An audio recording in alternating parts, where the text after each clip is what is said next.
The rain arrived with the Duke of Ashworth, as though the heavens themselves mourned his return to the ancestral seat he had abandoned for the better part of 4 months. Ashworth Manor rose from the Derbyshire landscape like a monument to faded glory,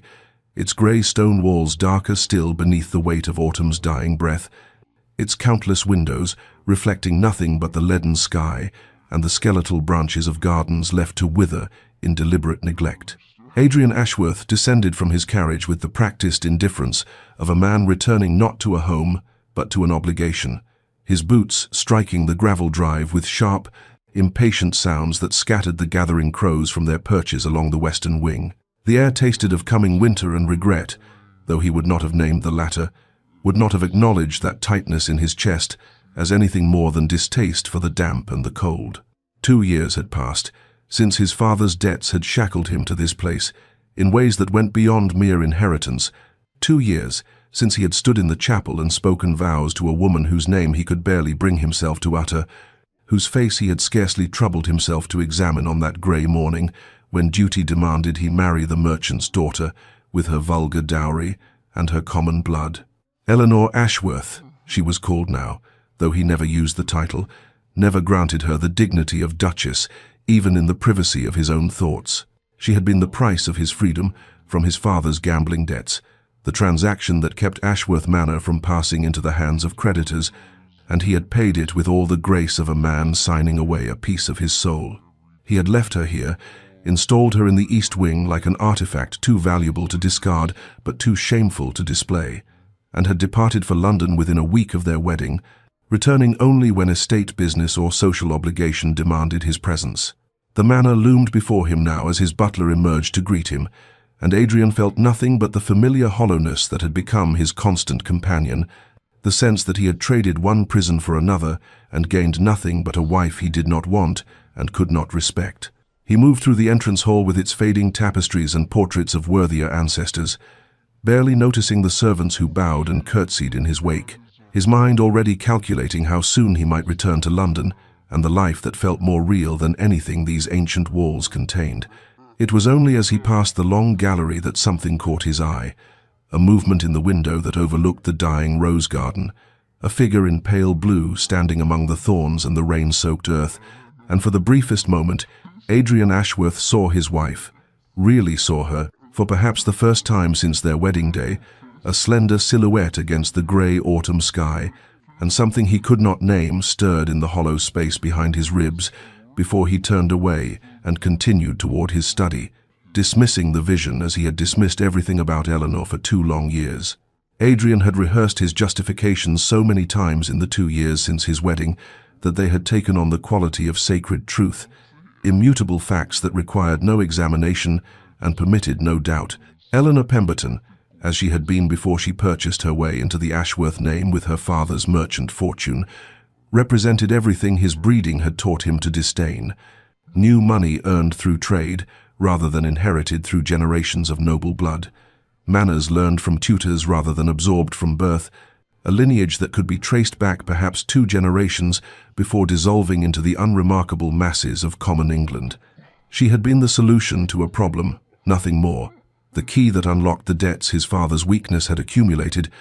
and Adrian had turned that key with all the enthusiasm of a man opening his own prison cell. He had avoided her with an artistry born of genuine aversion, timing his arrivals and departures from Ashworth Manor to minimize any possibility of encounter, taking his meals in his study when forced to remain in residence, instructing the household staff to keep the East Wing entirely separate from his own apartments in the western quarters, where his father and grandfather had resided before him. He told himself she had everything she could reasonably desire: a roof over her head, food on her table, servants to attend her needs, and the protection of his name, even if he could not bring himself to offer the dignity of his title.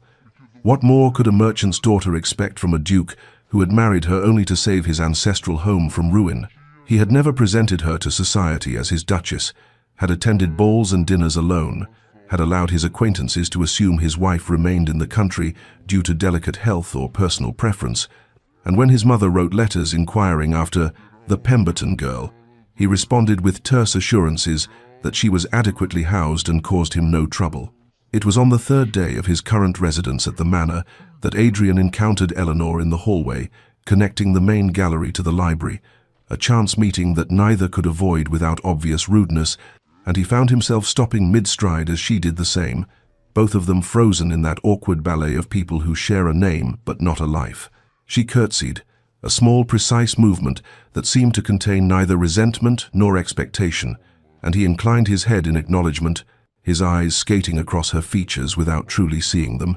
noting only that she seemed somehow diminished since their wedding day, smaller and quieter, as though she had been fading gradually in the shadows of the east wing, like a portrait left too long in the Sunday, Your Grace, she murmured, her voice barely above a whisper, and he managed a curt, "Madam," before continuing past her, but not before he caught the scent of lavender and something else, something like rain-washed earth, and the entirely unwelcome observation that her gown, though simple and undoubtedly years old, was immaculately maintained and suited her fair coloring in a way he had never troubled himself to notice before. The first crack in Adrian's carefully constructed indifference appeared 3 days into his residence, manifesting not as a dramatic revelation, but as a chance observation that left him standing motionless in the corridor outside the blue drawing room. His hand arrested midway to the door handle as voices drifted through the partially open doorway. They were servants' voices, unmistakably so, but speaking with a warmth and affection that seemed entirely foreign to the stiff formality he had always associated with household staff, and the words that reached his ears made him pause in confusion because they were speaking of Her Grace with something that sounded remarkably like devotion. He had rarely heard the servants mention Eleanor at all during his previous visits, and certainly never with this tone of genuine regard, and the strangeness of it held him there, listening like a common eavesdropper until footsteps approaching from the opposite direction forced him to abandon his position and continue down the hallway, the puzzle of those affectionate voices lingering in his mind like an irritant he could not dislodge. It was later that same afternoon, as Adrian made his way toward the library seeking refuge in correspondence that required his attention,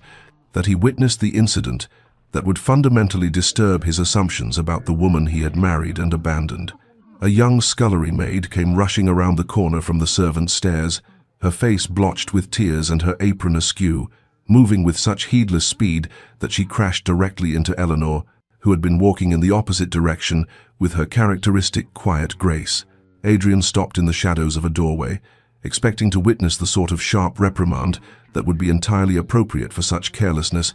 perhaps even dismissal given the severity of the collision, but instead he watched in mounting astonishment as Eleanor steadied the girl with gentle hands and spoke in a voice so soft he had to strain to hear the words. The maid was sobbing now, apologizing profusely between gasping breaths, and Eleanor guided her to a nearby bench with all the care one might show to an injured child, sitting beside her and taking the girl's work-roughened hands in her own without the slightest hesitation or disgust. The story emerged in fragments. The maid's mother had fallen ill in the village. There was no money for a physician. The fever was worsening, and the girl was terrified she would lose the only family she had left. Eleanor listened with an attention that seemed to encompass the maid's entire being, and when the tale was finished, she did not offer empty platitudes or dismissive comfort, but instead rose with immediate purpose and instructed the girl to return to her duties while Eleanor herself would attend to the matter. Within minutes, Adrian watched from his concealed position as Eleanor dispatched a footman to fetch Dr. Morrison from the village, sent another servant to the still room for medicines, she specified with surprising precision, and wrote out instructions for food and supplies to be delivered to the sick woman's cottage, all accomplished with an efficiency that suggested this was far from the first time she had orchestrated such assistance. The maid departed with tears of gratitude rather than distress, and Eleanor stood alone in the hallway for a moment afterward, her hand pressed briefly to her heart, as though steadying herself before she continued on her way with that same quiet dignity Adrian had noted in their hallway encounter, leaving him standing in the shadows wondering if what he had just witnessed was an aberration or a revelation, and whether the woman he had dismissed as insignificant might be something he had never troubled himself to discover. The days that followed Adrian's observation of Eleanor's compassion toward the scullery maid passed with a peculiar quality of heightened awareness, as though some faculty of perception that had lain dormant within him had suddenly awakened and now insisted on cataloguing details he had previously dismissed as beneath his notice. He found himself lingering in doorways and corridors where he might observe the household staff going about their duties, and what he witnessed troubled the foundations of assumptions he had maintained without examination for the entirety of his adult life. The servants moved through Ashworth Manor with a contentment that seemed entirely at odds with the rigid, joyless efficiency he remembered from his childhood and had always accepted as the natural state of a well-run household. Mrs. Bramwell, the head housekeeper who had served the Ashworth family for 3 decades and whose face Adrian could not recall ever arranging itself into an expression of pleasure, actually smiled as she directed the upstairs maids in their work, and the smile transformed her severe features into something approaching warmth. The footmen no longer moved with the mechanical precision of soldiers at drill, but instead carried themselves with a dignity that suggested they took genuine pride in their service rather than merely enduring it out of necessity. Adrian found himself seeking out his butler, Mr. Hendricks, under the pretense of discussing household accounts and staffing matters, questions he had never before troubled himself to ask directly, and though Hendricks responded with the impeccably neutral deference that his position required, Adrian detected something beneath the surface of those careful answers, a respect that seemed to be directed not toward himself, but toward someone else entirely. When Adrian inquired about the general state of the household, Hendricks replied that the manor had never been better managed, nor the staff more satisfied with their circumstances, and when pressed to elaborate, the butler allowed that Her Grace took a personal interest in the welfare of every member of the household, a statement delivered with such carefully controlled admiration that it spoke volumes about sentiments the man would never directly express. Adrian wandered through sections of the manor he rarely visited, and discovered fresh flowers arranged in the servants' quarters, not the wilted cast-offs from the formal rooms, but vibrant blooms, clearly chosen and placed with care. And passing by the kitchens at an unusual hour, he heard the cook and her assistants singing while they worked, their voices blending in a folk melody that spoke of contentment rather than mere tolerance of labor. The realization settled over him with the weight of an accusation he could not refute. The entire atmosphere of Ashworth Manor had transformed during his prolonged absences. It shifted from the cold formality he had always known into something warmer and more vital. And the architect of this transformation was the woman he had relegated to the shadows of the East Wing and dismissed from his consideration. Adrian made a decision that night, as he sat alone in his study with a glass of brandy growing warm in his hand,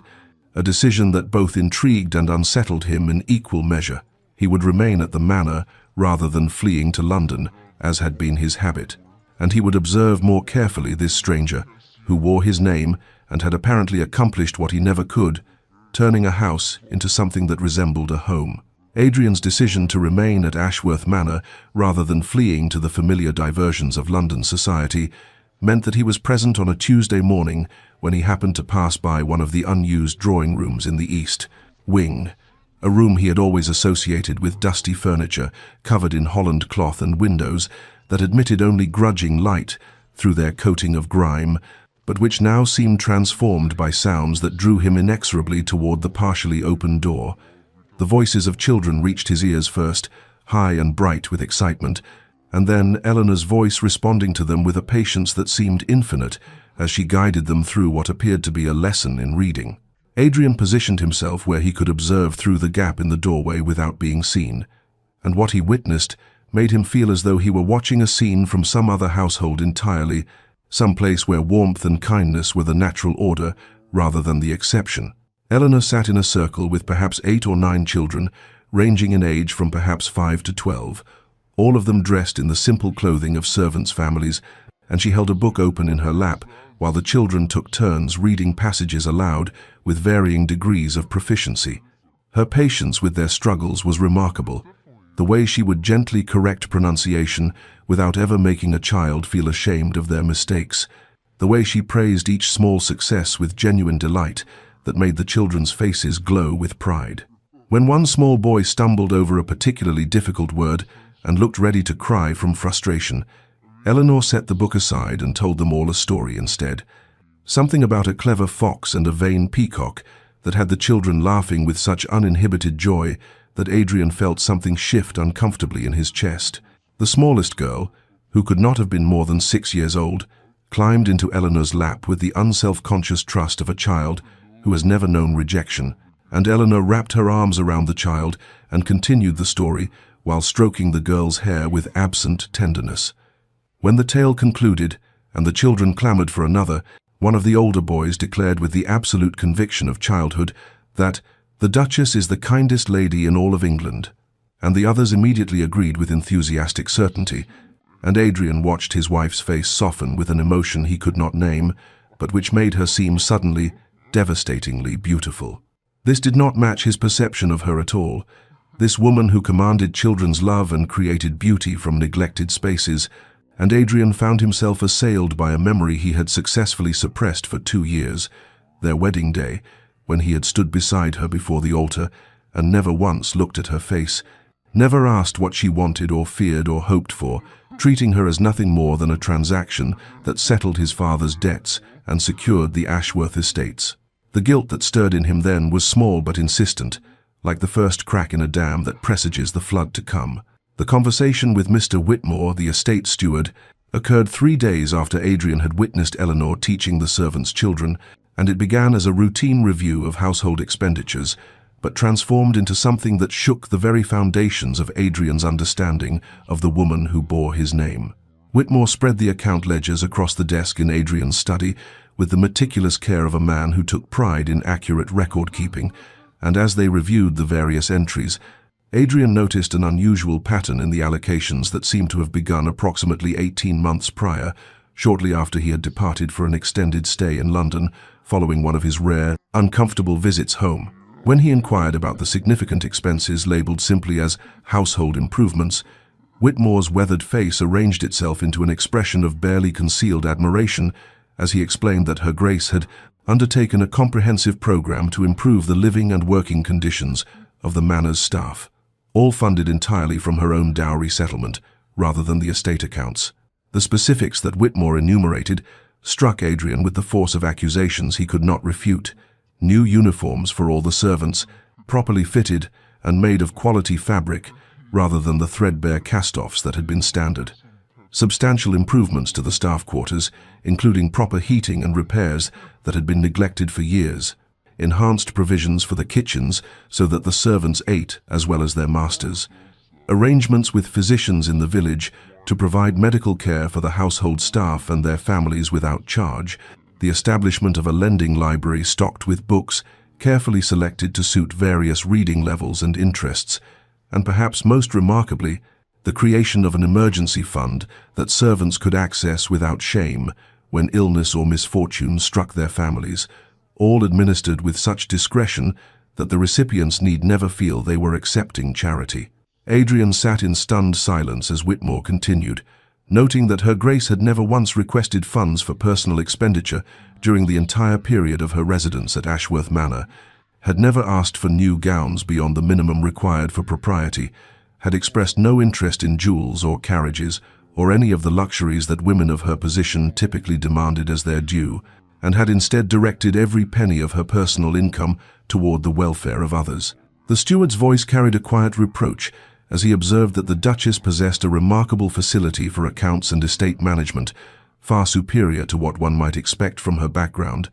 and that she had transformed the household from a place where servants worked merely to survive into something approaching a true community where people took pride in their labor and genuinely cared for one another's well-being. Adrian dismissed Whitmore with words he barely registered speaking, and when he was alone again in the study that suddenly felt suffocating in its masculine severity, he found himself confronted by a memory that burned with shame. Himself at a London dinner party 6 months after his marriage, listening to some earl make a joke about merchants' daughters buying their way into noble houses, and Adrian had actually laughed and made some cutting remark about common blood that had earned appreciative chuckles from the assembled company, and he understood now with devastating clarity that Eleanor possessed more true nobility in her smallest gesture than he had demonstrated in his entire privileged, wasteful life. The afternoon sun had emerged from behind the perpetual grey clouds that seemed to brood over Ashworth Manor, and Adrian found himself drawn by some impulse he could not name toward the east gardens those neglected acres that had once been his mother's pride, but which had fallen into picturesque ruin after her departure, overgrown with ivy and brambles that swallowed the old stone paths and classical statuary until the whole resembled some romantic painting of melancholy decay. What he discovered there arrested him completely, for Eleanor knelt in the dirt among a group of gardeners, her hands working soil alongside theirs with no consciousness of her station, her simple day dress already stained with earth, and her hair escaping from its pins to fall in dark tendrils around her face as she directed the planting of what appeared to be an extensive herb garden, laid out with surprising precision and design. She was explaining something about the medicinal properties of various plants to old Thomas, the head gardener who had served the estate for 40 years,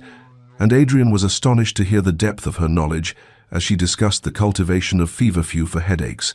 the proper harvesting of chamomile, the uses of comfrey for healing wounds, speaking with the confidence of someone who had studied these matters seriously rather than as a genteel accomplishment. Thomas listened with obvious respect, occasionally asking questions that Eleanor answered with patient thoroughness, and Adrian found himself moving closer despite his intention to observe from a distance, his boots crunching on the gravel path and announcing his presence to the small group of workers who immediately began to rise and bow. Eleanor looked up at him with an expression he could not quite read, wariness mixed with something else, and perhaps surprise that he had ventured into this part of the grounds that he had so clearly ceded to her domain, and she rose gracefully, despite the dirt on her hands and the disarray of her appearance, meeting his gaze with a directness that was neither defiant nor submissive, but simply honest. He found himself asking about her work here, actually asking rather than commanding or dismissing, and her voice, when she responded, carried a soft quality that somehow also conveyed absolute confidence, as she explained her plan to create a medicinal garden that would supply the village with remedies for common ailments, reducing their dependence on expensive physicians for minor complaints, while teaching the local women to recognize and use healing herbs themselves. She did not grovel or seek his approval in her explanation, did not perform the elaborate deference he had always assumed was his due, but instead spoke to him as one reasonable person to another,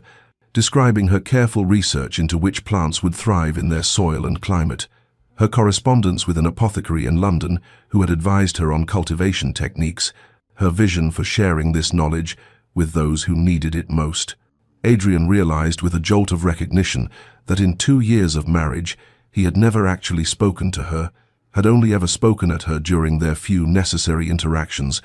issuing instructions or making dismissive comments, but never engaging in genuine conversation,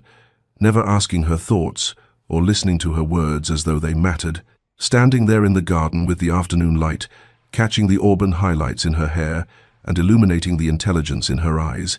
he saw her properly for the first time, not as the merchant's daughter who had purchased her way into his title, not as the shameful necessity he had tried to hide, but as a woman of remarkable capability and quiet strength who had taken the cold neglect he had offered her and transformed it into something beautiful and useful for others. That night Adrian could not sleep, could not even pretend to rest, and he found himself pacing the length of his chambers like some caged animal confronting the bars of its own making, his mind churning with memories that arrived with the relentless precision of an executioner's blade, each one a small death of the man he had believed himself to be. He remembered the wedding with excruciating clarity now, how he had stood beside Eleanor at the altar and spoken his vows while looking somewhere past her left shoulder, refusing to meet her eyes, as though direct acknowledgement might somehow make the humiliation more complete, and he recalled how small her voice had been when she spoke her own promises, barely audible in the vast cathedral that his family had built to celebrate their ancient lineage. That lineage he had considered himself to be sullying by accepting her father's money in exchange for a title the merchant could never otherwise claim. The wedding night returned to him with particular shame, how he had escorted Eleanor to the Duchess's chambers that had been prepared for her, had made some cold pronouncement about her comfort being adequately provided for, and had then retreated to his study, where he spent the hours until dawn drinking brandy and nursing his wounded pride, while she waited alone in rooms she had never seen before, in a house full of strangers who served a husband who would not even grant her the basic courtesy of his presence. For 2 years he had treated her as though she were invisible, introducing her on the rare occasions when necessity demanded it as "my wife," but never as the Duchess of Ashworth. That subtle distinction that signaled to all of society that she was to be tolerated but not truly accepted, acknowledged but not honored, and he saw now with devastating clarity how deliberately cruel that choice had been. The society events paraded through his memory in an unbroken stream of evidence against him. The autumn ball, where he had danced with half a dozen eligible young ladies while Eleanor remained at Ashworth Manor, the opera where he had occupied the family box with his mother and unmarried sister while making excuses about Eleanor's delicate health, the shooting party at Lord Pemberton's estate, where he had accepted the invitation for himself alone, without even considering that a wife might accompany her husband to such gatherings, and always, the careful explanations he gave when anyone inquired, the dismissive references to her common background, the jokes he made at her expense that earned appreciative laughter from those who valued bloodlines above humanity. His mother's letters emerged from memory with particular venom, her delicate inquiries about the merchant's daughter, and whether Adrian found his circumstances tolerable, her suggestions that he might establish Eleanor somewhere in the country where she would not be an embarrassment, her transparent hope that the marriage might prove childless, and thus end with Eleanor's eventual death without permanently contaminating the family line. And Adrian understood with sickening recognition that he had echoed every one of his mother's prejudices, had made them his own truth, and had used them to justify treating his wife as something shameful, to be hidden rather than honored. Eleanor had never complained during those 2 long years, had never written to him during his extended absences demanding his attention or his affection, had never appeared at his door in London, insisting on her rights as his duchess, had never done anything except exist quietly in the space he had allocated to her, while he lived his life as though she were merely some uncomfortable obligation he had discharged and could now forget, and he realized now that her silence had not been acceptance, but rather the quiet dignity of someone who refused to beg for what should have been freely given. She had simply taken the cold neglect he offered and transformed it into something luminous and good, had become in truth what he had only ever been by accident of birth, had earned through her actions the nobility that he possessed only as an inherited title, and standing alone in his chambers, with the first light of dawn beginning to show beyond his windows, Adrian understood that he had been given a gift he did not deserve, and had spent 2 years crushing it beneath the weight of his own unfounded superiority. The following morning, Adrian appeared in the small breakfast room where Eleanor took her meals, a space he had never before entered during their 2 years of marriage, and the surprise that crossed her face when he greeted her and asked if he might join her was so complete that it pierced him with fresh shame, for clearly she had grown so accustomed to his absence that his presence now seemed an intrusion into the separate life she had built within the walls of his own house. He attempted conversation, asking after her plans for the day, inquiring about the progress of the medicinal garden, making what he hoped were thoughtful comments about the work he had witnessed, but his words emerged stilted and formal, as though he were speaking to a stranger at some tedious social obligation, rather than to the woman who bore his name and lived under his roof. Eleanor responded with perfect courtesy, her answers complete enough to avoid rudeness, but brief enough to discourage further exchange, and he could see in the careful neutrality of her expression that she had erected defenses against him, walls built stone by stone during the long months of his neglect, fortifications that would not be breached by a few awkward pleasantries over toast and tea. She told him about her plans to expand the children's school, mentioned in passing that she had corresponded with a botanist in Edinburgh about certain rare herbs, noted that the village women had expressed interest in learning more about medicinal preparations, but she volunteered nothing beyond the bare facts of her activities, offering no glimpse into her thoughts or feelings about this work that so clearly consumed her passion and energy. Adrian found himself growing frustrated with the very barrier he had constructed, wanting to demand that she speak to him with the warmth and animation he had witnessed when she addressed the gardeners or taught the children, yet understanding with bitter clarity that he had forfeited any right to such intimacy through his own deliberate cruelty. Days passed in this uncomfortable pattern, Adrian seeking Eleanor's company with increasing frequency while she remained politely distant, answering his questions but never asking any of her own, never inquiring about his business in London or his plans for the estate, never showing the slightest curiosity about his life or his thoughts. and he realized with a shock of recognition that she had learned not to care about him and had trained herself out of whatever natural interest a wife might take in her husband's affairs, because he had made abundantly clear that her interest was unwelcome and her opinions worthless. She never asked him for anything, never requested his presence at some event she had planned, or his opinion on some decision she faced, never sought his approval for the projects she undertook, or his assistance with the challenges she encountered, and he understood that this independence, which might in another context have seemed admirable, was in truth the saddest testament to his failure. For Eleanor had built a complete life at Ashworth Manor that simply did not include him, except as a distant landlord whose permission she had learned she did not need. He was a stranger in his own home, walking corridors that Eleanor had filled with purpose and warmth, passing servants who looked to her for guidance and protection, observing the transformation she had wrought in every corner of the estate, while remaining himself utterly peripheral to it all, and the knowledge that she had made the manor into a true home for everyone except him settled over his heart, like winter frost over dying flowers. The illness arrived in the village like some malevolent fog rolling in from the marshlands, first claiming old Thomas the blacksmith's youngest grandchild, then spreading through 3 cottages on the eastern edge of the settlement before anyone understood the danger they faced, and by the time word reached Ashworth Manor, the fever had taken hold of nearly 24 souls, with more falling sick by the hour. Adrian learned of it from his steward during their morning meeting, the man's worried report barely finished, before Eleanor appeared in the doorway of the study without knocking, her face pale but composed, already dressed in her plainest gown, with her hair pulled back severely, as though she were preparing for battle rather than social calls, and she spoke with a quiet authority that brooked no discussion about needing the carriage immediately, about mobilizing the household's medical supplies, about sending riders to fetch physicians from the neighboring estates and the apothecary from the market town. Adrian watched her transform before his eyes into something formidable and fierce. This woman he had dismissed as meek and insignificant, now issuing commands with the precision of a general marshalling troops,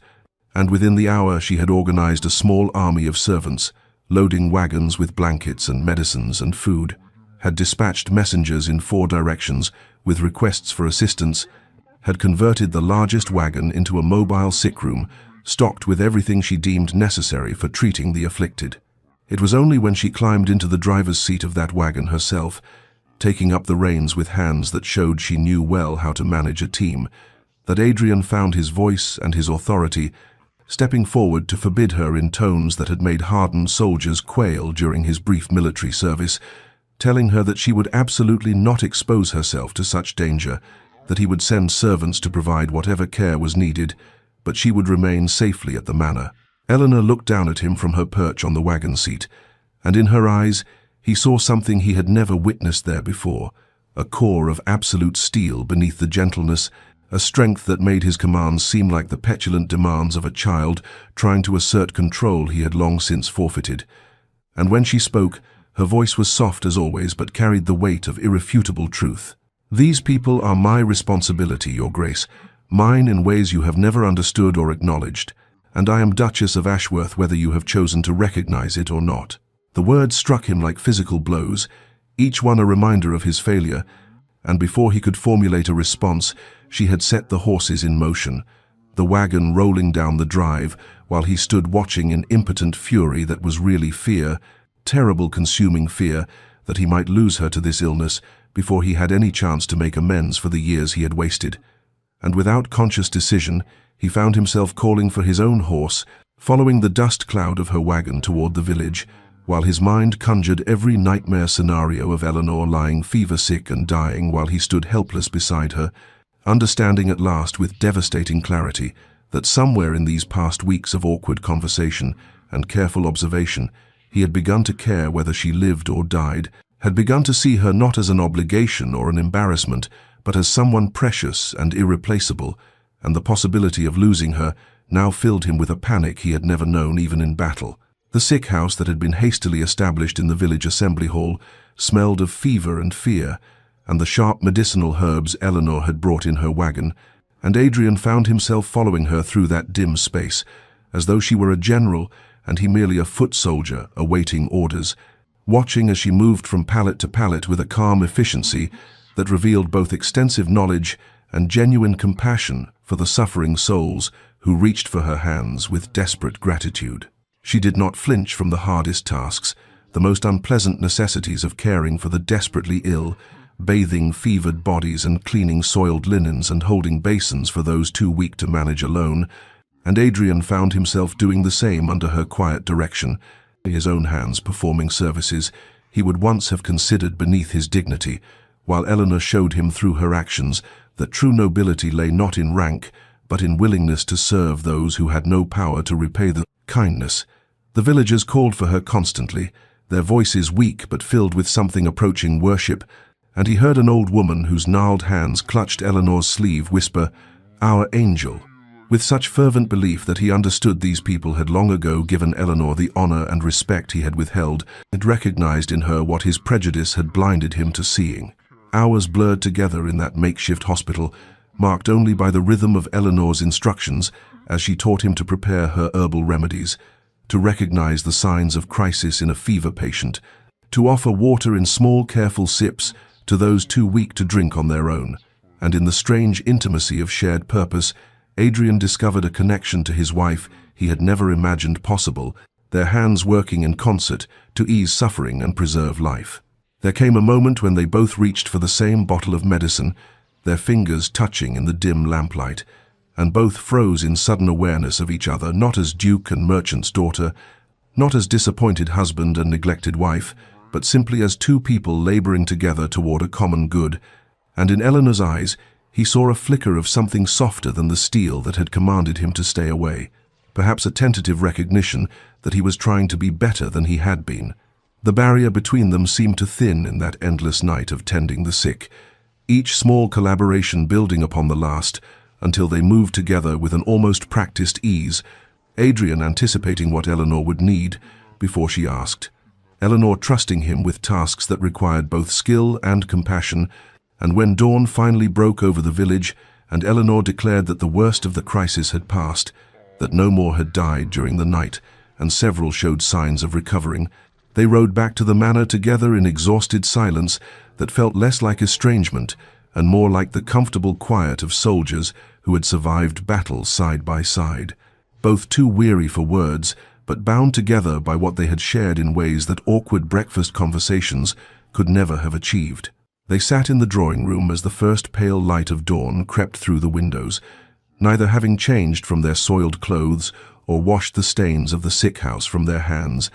too exhausted to observe the proprieties that had governed their separate existences for 2 years, and in that raw, vulnerable moment, when fatigue had stripped away all pretense and armor, Adrian found words spilling from his mouth that he had never intended to speak, an apology that began as careful phrases but broke apart into something far more honest and desperate as he tried to articulate the shame that had been building in him for weeks. He told her he was sorry, inadequate words that could never encompass the magnitude of his cruelty, and as he spoke, Eleanor's carefully controlled composure began to crack, tears sliding down her cheeks, leaving tracks through the dust that had settled on her face during their long night of labor. And she wept silently at first, before the sobs broke free with a force that seemed to come from some deep well of stored grief. "I thought I could earn your respect," she whispered when she could speak again, her voice raw with pain that made Adrian's chest constrict with the knowledge that he had caused this suffering. "I thought if I proved myself worthy enough, if I was kind enough and useful enough and quiet enough, you might finally see me as something other than the shameful bargain you were forced to make." Adrian felt each word like a knife finding its mark in his heart, understanding with devastating clarity that while he had been nursing his wounded pride and aristocratic prejudices,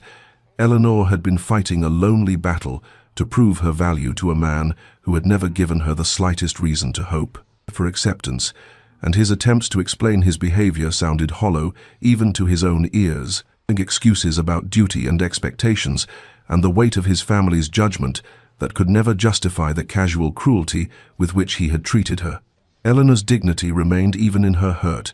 that core of strength he had witnessed in the village showing through as she straightened her shoulders and met his eyes directly. And when she spoke again, her voice carried a truth that cut deeper than any recrimination could have. "You never gave me a chance to be anything but shameful to you, Adrian. From the moment we spoke our vows, you decided I was beneath you, and nothing I did could change that verdict, because you never actually looked at who I was." He realized this was the conversation they should have had 2 years ago.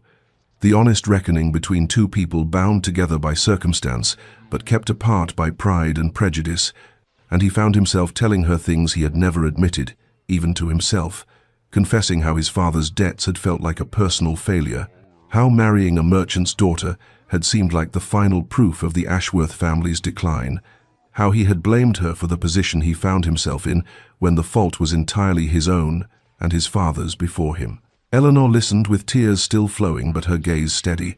and Adrian saw in her face both the woman he had dismissed and the duchess she had become, despite his rejection, understanding that she had created meaning and purpose in a life he had tried to make meaningless, had found ways to serve and give and love when he had offered her nothing but cold indifference, and the realization of how much he had missed, how much richness he had sacrificed on the altar of his own stubborn pride, filled him with a grief that matched her own. The weeks that followed their dawn conversation moved with the slow, tentative rhythm of spring awakening after a long winter, and Adrian found himself asking Eleanor each morning if he might join her in whatever work she had planned for the day, his requests carrying a humility that was entirely new to him, as he waited for her permission to enter the world she had built in his absence, learning through patient observation about everything she had created while he had been deliberately blind to her efforts. He discovered that her intelligence was formidable, her knowledge of estate management more thorough than his own, despite her merchant background. Or perhaps because of it, for she understood accounts and resources and the practical needs of those who worked the land in ways his aristocratic education had never taught him, and her wit emerged gradually as her guardedness slowly eased, small flashes of humor that caught him by surprise and made him realize how much richness he had denied himself by refusing to know her. Their meals together became genuine conversation rather than awkward silence. Eleanor sharing her thoughts about the village school she hoped to expand, the improvements she envisioned for the tenant farms, her dreams of creating a place where those without other opportunities might find purpose and dignity, and Adrian contributed his own observations and resources while marveling at how her mind worked, always thinking of others, always seeking ways to lift up those who had less fortune than she possessed. They took walks together through the gardens she was restoring, Eleanor explaining her plans for the overgrown spaces with an animation that lit her face in ways he had never seen, and he found himself remembering small details she mentioned, simply for the pleasure of seeing her surprise, when he referenced them days later, brought her books on medicinal herbs he had ordered from London. He noticed when she seemed tired and suggested she rest, small gestures that felt inadequate against the weight of his past neglect, but represented his earnest attempt to show through actions what his words could not quite convey. Eleanor responded to these overtures with cautious warmth, sharing more of herself with each passing day but never quite abandoning the protective reserve that his years of coldness had taught her to maintain, and Adrian understood that he was earning back her trust, one careful moment at a time, rebuilding what he had never properly built in the first place. The household watched their tentative courtship with poorly concealed delight. Mrs. Bramwell's knowing smiles following them through the corridors, the servants finding excuses to linger when the Duke and Duchess were together as though witnessing something precious and long-awaited, and Adrian realized that these people who had loved Eleanor from the beginning were now hoping he might prove worthy of the treasure they had recognized when he had been too proud to see, and their approval, something he found himself desperately wanting to earn. Hope was growing between them like the spring bulbs Eleanor had planted in the East Garden, small green shoots pushing through cold earth toward warmth and light, fragile still but persistent, and though Adrian knew the full flowering of what might exist between them was far from certain, he tended these first signs of life with the devotion of a man who understood he had been given a chance at something rare and irreplaceable, something he would spend whatever time remained to him proving he deserved. Adrian made his announcement over breakfast one morning in early summer, when the gardens Eleanor had restored were beginning to bloom in earnest. His declaration that he intended to host a ball at Ashworth Manor, landing between them with the weight of something momentous, and he watched Eleanor's face carefully as he explained that she would be presented to society properly, formally, as the Duchess of Ashworth in the way she should have been 2 years earlier, when their marriage had been a shameful secret. he kept hidden from his peers. Fear flickered across her features before she could mask it, that old uncertainty rising in her eyes as she asked quietly whether he was certain this was wise, whether exposing her to the scrutiny of the ton might not bring him more embarrassment than honor. And Adrian felt his heart contract at the realization that she still saw herself through the lens of his old prejudices, still believed on some level that she was the shameful bargain he had once named her. He reached across the table to take her hand, a gesture that still felt new enough to make them both acutely aware of the contact, and told her with a fierceness that surprised them both that he was determined to honor her publicly and to claim her before all of society as his duchess and his wife, to correct the grievous wrong he had done her by hiding her away as though she were something to be ashamed of rather than celebrated. The preparations began immediately, Adrian insisting that Eleanor have new gowns made by the finest modiste in London, that the ballroom be restored to its former glory, that every detail reflect the importance of the occasion, and he watched Eleanor move through these arrangements with a mixture of excitement and trepidation that made him wish he could shield her from the judgment he knew awaited, while simultaneously understanding that this trial by society was necessary for her to truly claim her place as Duchess of Ashworth. His mother arrived 3 days before the ball, her carriage rolling up to the manor with the same imperious authority she had always wielded, and Adrian steeled himself for the confrontation he knew was coming, as the Dowager Duchess swept into the drawing-room with her familiar expression of aristocratic disdain already firmly in place. She wasted no time in expressing her disapproval of the entire venture, her words dripping with contempt as she demanded to know why Adrian was suddenly parading his merchant bride before society, after having had the good sense to keep her hidden for 2 years, and something in Adrian snapped at hearing Eleanor described in those terms. His defense of his wife emerging with a force that shocked his mother into silence as he told her that Eleanor was worth 10 of any woman she had ever pushed at him, that she possessed more true nobility in her smallest gesture than most of the ton could claim in their entire pedigrees, that he would not tolerate anyone, not even his own mother, speaking of her with anything less than the utmost respect. The dowager stared at her son as though seeing a stranger, her shock visible in the way her mouth opened and closed without sound, and neither of them noticed Eleanor standing in the doorway where she had come upon this scene, her hand pressed to her heart as she listened to Adrian defend her with a passion that told her more clearly than any private words could have that his transformation was real and complete and unshakable, that he had truly chosen her over the prejudices of his class and the expectations of his family.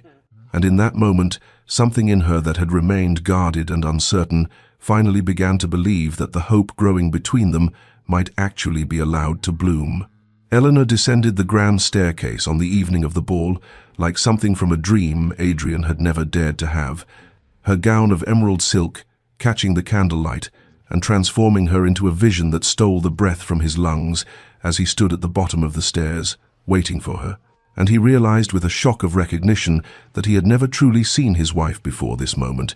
had never allowed himself to notice the graceful line of her neck, the quiet elegance in how she carried herself, the way her dark hair had been arranged to reveal the delicate bones of her face that he had been too blind and too prejudiced to appreciate. She paused halfway down the stairs, her hand trembling slightly on the banister, and their eyes met across the distance with an intensity that spoke of all the weeks of tentative rebuilding between them, all the hope and fear and fragile trust they had been nurturing, like gardeners tending precious seedlings, and Adrian extended his hand to her as she reached the bottom step, tucking her fingers into the crook of his arm with a possessiveness that was entirely new, as he told her in a voice rough with emotion that she was breathtaking and that she had always been beautiful, and he had been a fool not to see it. He led her into the ballroom with his head held high and his chest swelling with pride that felt both foreign and entirely right. Feeling the weight of society's collective gaze fall upon them as they entered together, the whispers starting immediately like wind through dry leaves, as the assembled nobility took in the sight of the Duke of Ashworth with the wife he had hidden away for 2 years, their eyes sharp with curiosity and judgment, and barely concealed contempt. Adrian raised his hand for silence, his voice carrying across the ballroom with an authority that came not from his title but from absolute conviction as he made his formal introduction, proclaiming Eleanor as his wife and the Duchess of Ashworth, in words that left no room for doubt or qualification, and he watched the faces of his peers as they processed this public acknowledgement of a woman most had assumed would remain a shameful secret forever. Their first dance together was a revelation of physical closeness after years of careful distance.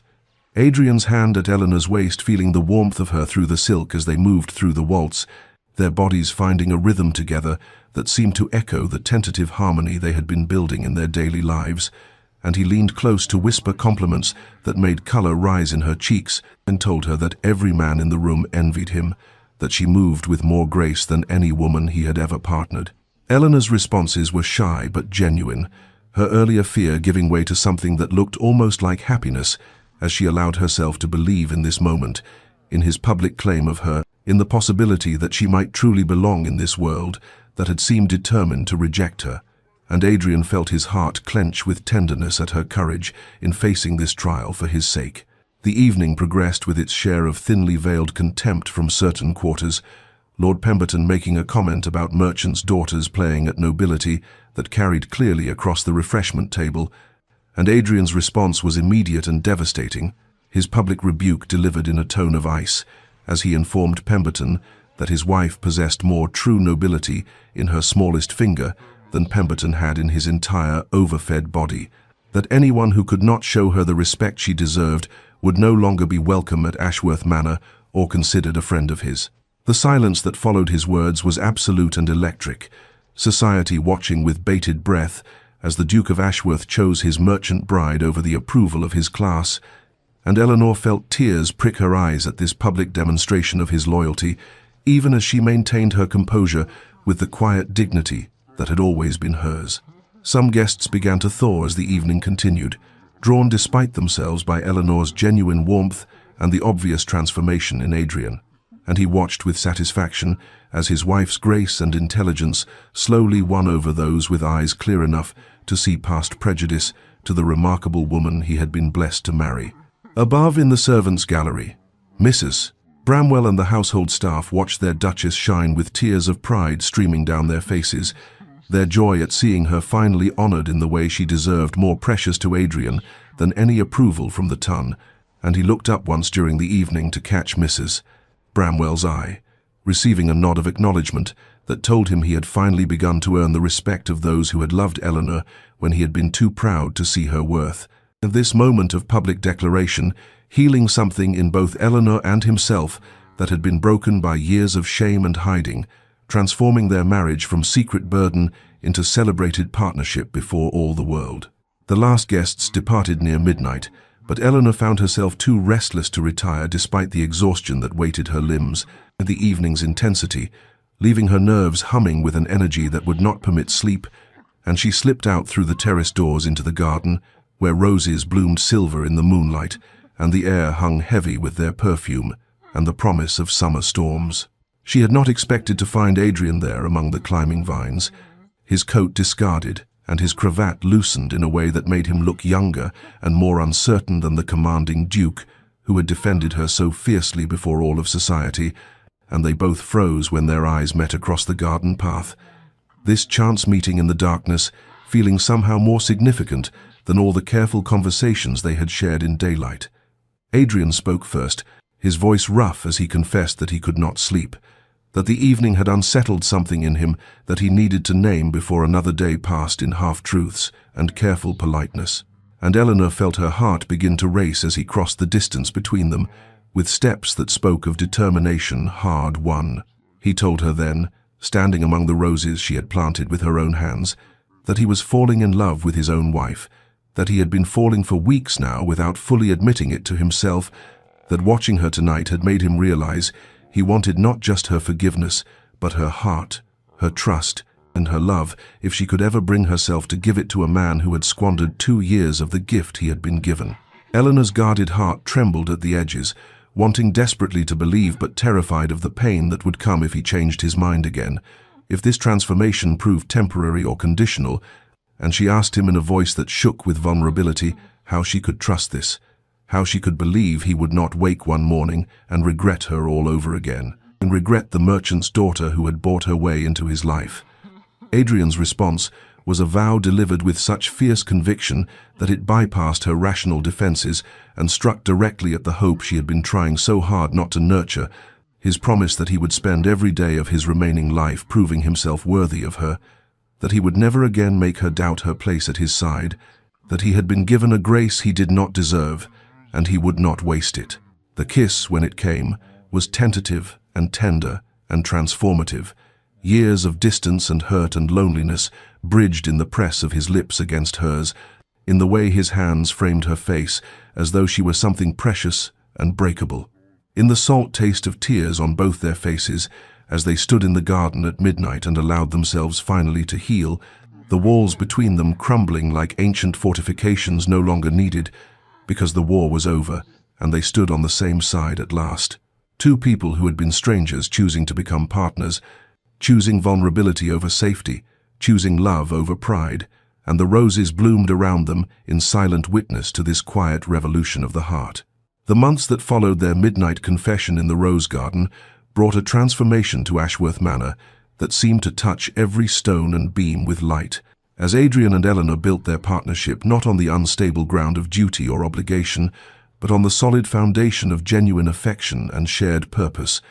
their days filled with the quiet contentment of two people discovering that love could be both gentle and profound when nurtured with patience and honesty. Adrian joined Eleanor in her charitable work with an enthusiasm that surprised even himself, accompanying her on visits to the village where he learned the names of families he had never bothered to know, sitting with her as she taught the servants' children their letters, and finding that he had a gift for making them laugh with stories from his own boyhood that he had thought long forgotten, his presence at her side lending the authority of his title to her compassion and making their combined efforts twice as effective as either could have achieved alone. Society's acceptance of Eleanor came slowly but steadily,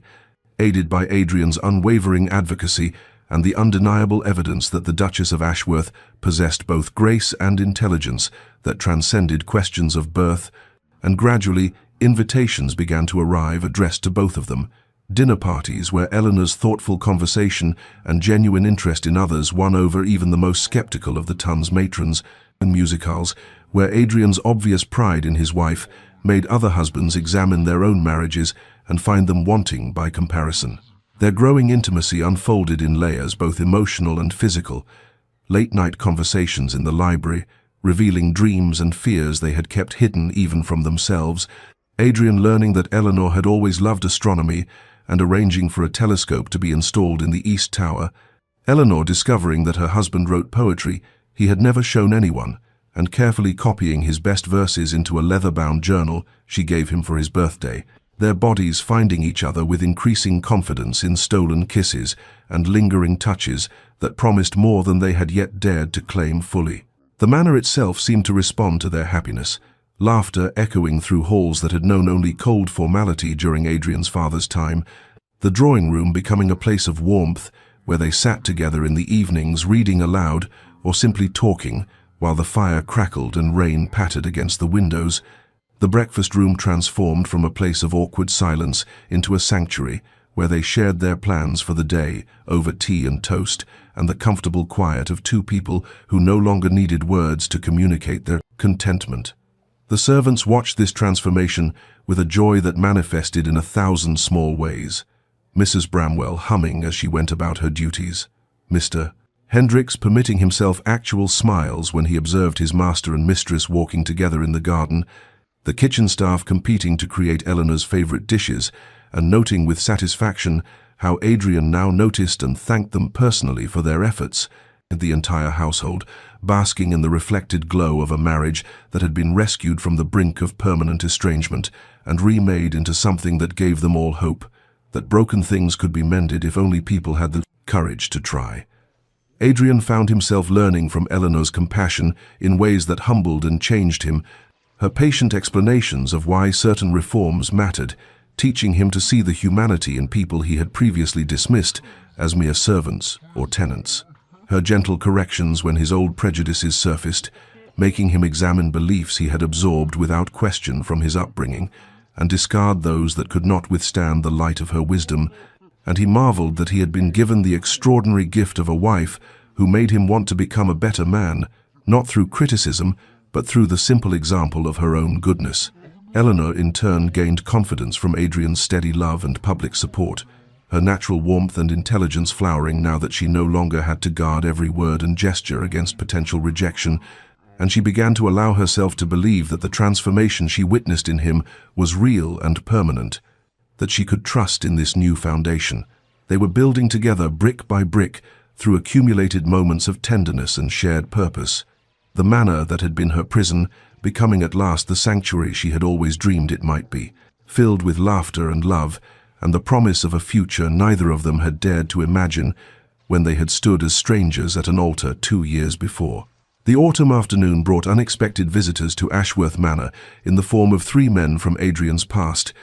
dissolute acquaintances from his university days who arrived without invitation in a cloud of cigar smoke and presumption, their presence immediately disrupting the peace that had settled over the household like an ill wind disturbing still waters, and Adrian felt the old life reaching for him with grasping fingers as Lord Wetherby, Sir Marcus Thorne, and the Honourable Julian Pembroke swept into his study with the casual arrogance of men who had never learned that their welcome might expire. They spoke of Eleanor within minutes, their crude comments about the merchant's daughter delivered with nudges and knowing smirks, assumptions woven through every word that Adrian of course shared their views, that his marriage was merely a financial transaction he endured with appropriate disdain, their laughter ringing hollow in a room that had become sacred to him through hours spent there with his wife, discussing estate matters and charitable projects. And Adrian felt something fierce and protective rise in his chest that had nothing to do with duty and everything to do with love. Wetherby made a particularly vulgar jest about the advantages of wives who knew their place and expected nothing beyond their keep, his words slurring slightly from the brandy he had consumed before noon, and Adrian found himself standing abruptly, his voice cutting through their laughter with a coldness that made all 3 men fall silent in surprise at the transformation they witnessed in their old companion. He told them in words that left no room for misunderstanding that Eleanor was the finest person he had ever known, that her compassion and intelligence exceeded anything their collective nobility of birth had produced,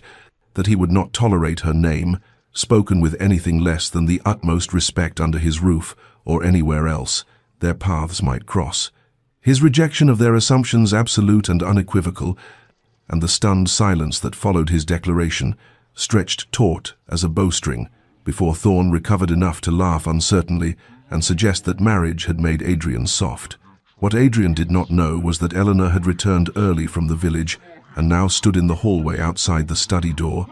her hand pressed to her mouth as she listened to her husband defend her with a ferocity that finally shattered the last fragments of doubt that had lingered in the corners of her heart, despite all the tenderness of recent months. This public choice between his old life and their new one, laying bare the depth of his transformation in a way that private words never could. The confrontation escalated as Pembroke suggested that Adrian was throwing away good fellowship for a woman who would never truly belong in their world, his tone pitying in a way that made Adrian's hands clench at his sides, and when he ordered them to leave his home immediately, choosing Eleanor over companions he had known since boyhood, without a moment's hesitation. Their departure was marked by disgust and disbelief, doors slamming and horses' hooves clattering on the drive as they fled back to London to spread tales of how thoroughly the Duke of Ashworth had been domesticated by his common wife. Eleanor entered the study as soon as they were gone, crossing the space between them without a word, and Adrian turned to find her there with tears streaming down her face, and something luminous and trusting shining in her eyes that made his breath catch. Her complete trust finally given without reservation or guardedness, and when she reached for him, he gathered her close and felt the final wall between them dissolve like morning mist beneath the sun, 2 people who had been strangers becoming at last the partners they were always meant to be. And that night, when he carried her to the bedchamber they had never truly shared,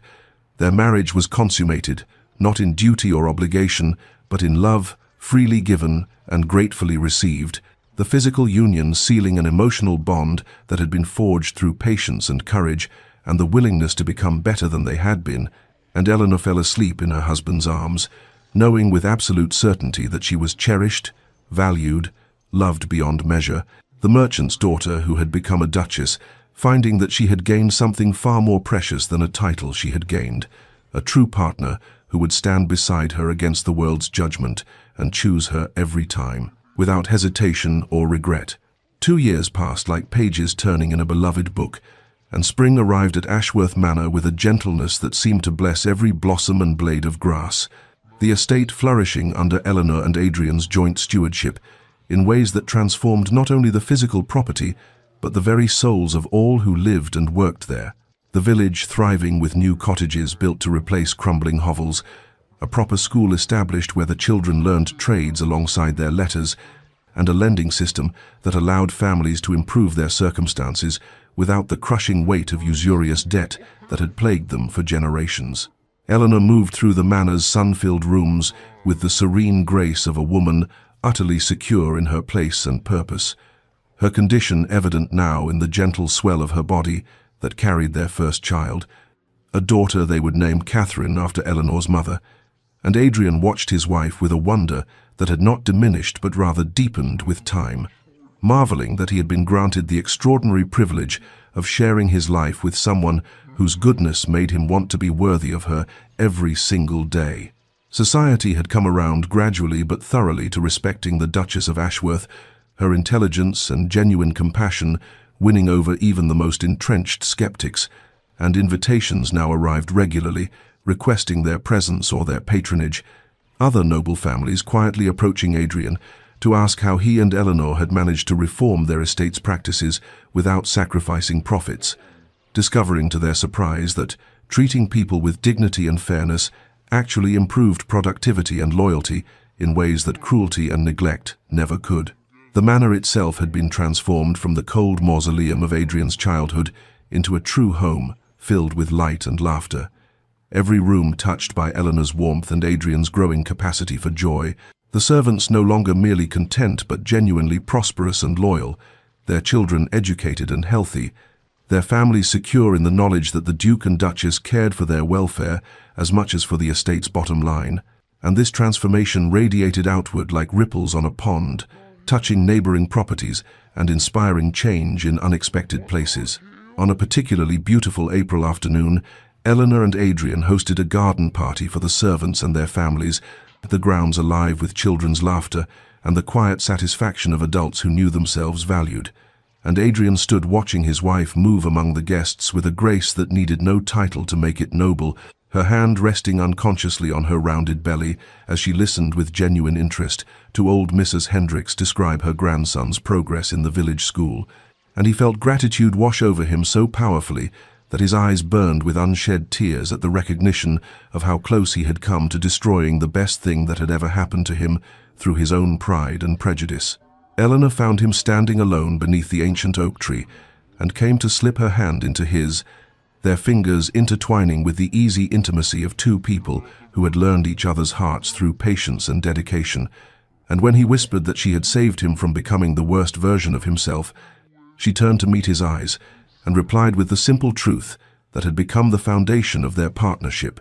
telling him softly that they had saved each other, that love was not one person rescuing another, but two people choosing daily to build something beautiful together from the broken pieces of what might have been. And in her words, he heard the echo of every morning they had shared, every challenge they had faced as partners, every moment of tenderness that had accumulated like compound interest until they found themselves wealthy beyond measure in the currency that mattered most, standing together in the spring sunshine surrounded by people whose lives they had touched, and knowing with absolute certainty that the shame and isolation of their beginning had been transformed into something precious and lasting, a love that had been tested and refined and found to be genuine gold. The merchant's daughter and the prejudiced duke becoming simply Eleanor and Adrian, two souls who had found their way home to each other at last. The nursery at Ashworth Manor glowed with late afternoon light filtering through white lace curtains that Eleanor had chosen herself, and in the cradle carved from ancient oak that had been in Adrian's family for generations lay their daughter Catherine, barely 3 weeks old, with wisps of dark hair and her mother's gentle eyes. While Eleanor sat in the rocking chair her husband had commissioned from the village woodworker, and Adrian knelt beside them both with one hand resting on the cradle's edge and the other covering his wife's where it lay in her lap, the three of them, forming a tableau of completeness that neither parent had ever imagined possible during those bleak early years of their marriage, when shame and pride had built walls that seemed insurmountable. Adrian looked at his daughter and saw the future stretching before her, a childhood filled with love and security, and parents who would teach her that true nobility had nothing to do with bloodlines and everything to do with how one treated the vulnerable and powerless. And when he lifted his gaze to Eleanor's face, he found her watching him with that soft expression that still made his breath catch even after years of earning her trust. The merchant's daughter, who had become the finest Duchess England had ever known, not through birth, but through the content of her character. And he marveled at the journey they had traveled together, from strangers bound by financial necessity to soulmates who had chosen each other again and again through every test and trial. Eleanor reached to touch his cheek with gentle fingers, reading in his expression the wonder and gratitude that had become his constant companions, and she thought of the frightened young woman who had arrived at this manor 4 years ago, expecting nothing and finding even less, how she had made herself small and useful, hoping to earn some scrap of acknowledgement from the husband who could barely look at her, and how patient endurance and quiet dignity had somehow transformed not only Adrian but herself, teaching her that she had always possessed worth that needed no external validation, though having her husband's love and respect made the knowing sweeter than she could have imagined. They sat together in the peaceful nursery while Catherine slept, and the manor hummed with life around them, servants going about their duties with contentment, born of fair treatment and genuine care, and the village beyond the estate, walls thriving in ways that sent ripples of change through the entire county, as other noble families began questioning their own practices and finding that compassion and profit were not mutually exclusive. And Adrian understood with crystalline clarity that this moment, this simple afternoon with his wife and daughter, represented everything he had almost destroyed through his own prejudice and pride. The shame that had once defined their marriage transformed into a pride so profound it threatened to overwhelm him with its intensity. Dear listener, consider this truth that Eleanor and Adrian learned through patience and pain, that nobility of character will always surpass nobility of birth, that the courage to change and grow is the mark of true strength, and that love earned through genuine transformation is worth infinitely more than love demanded by right or duty. In your own life, when you encounter those whom society has deemed lesser or shameful, look beyond the surface judgments to see the worth that exists in every human soul, and if you find yourself trapped in circumstances that seem unchangeable, remember that it is never too late to become the person you were meant to be, that patience and dignity in the face of rejection can plant seeds that bloom in unexpected seasons, and that the walls we build to protect our pride often become the prisons that prevent our happiness. May you find the courage to love truly and be loved in return. May you learn to value character over pedigree and compassion over tradition, and may you rest peacefully tonight, knowing that your worth is not determined by others' recognition, but by the kindness you bring into the world and the love you nurture in your own heart.